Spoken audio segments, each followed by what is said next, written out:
తులారాశి ఈ సంవత్సరం ఎలా ఉండబోతోంది వివరించగలరు? తులారాశి చిత్తా నక్షత్రం 3, 4 పాదములు, స్వాతి నక్షత్రం 1, 2, 3, 4 పాదములు, విశాఖ 1, 2, 3 పాదములు. ఈ 9 పాదములు తులారాశిలో ఉన్నవి.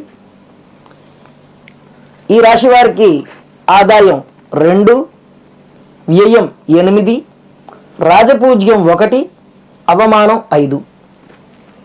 ఈ రాశి వారికి ఈ సంవత్సరం అంతా సానుకూలంగా ఉంటుంది. కొన్ని ఆటంకాలు తప్పవు. రుణ బాధలు వెంటాడుతాయి.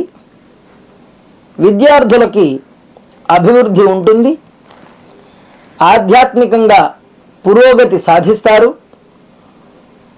అలాగే ఊహించని విపత్కర సంఘటనలు కూడా ఎదుర్కొంటారు. కుటుంబపరంగా మిత్రవర్గం, బంధువర్గంతో జాగ్రత్తగా ఉండాలి.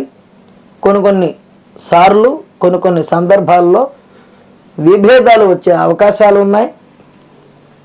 ప్రయాణాలలో వృధా ఖర్చుని తగ్గించుకోవాలి. వర్తకులకు కలిసి వచ్చే కాలం.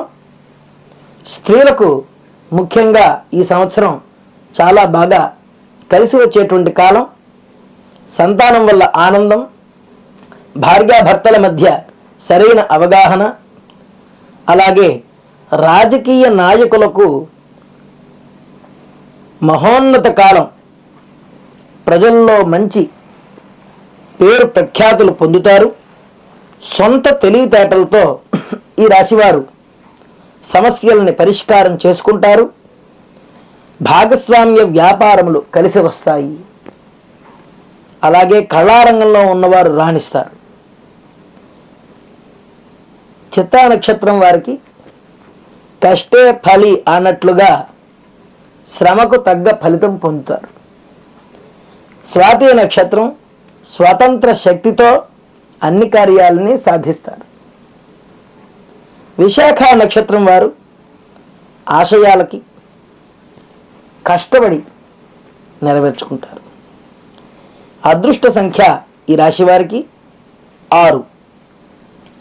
ఈ రాశివారు షష్ఠీదేవి ఆరాధన, అలాగే అమ్మవారికి కుంకుమార్చన, గణపతి దర్శనం, గురుగ్రహ జపము, హోమము, అలాగే ఈ రాశివారు చంటి పిల్లలకి బట్టలు కానుగ్గా ఇవ్వడం, మామిడి చెట్టు నాటడం, ఈ విధంగా ఈ రాశివారు శుభ ఫలితాలను పొందుతారు.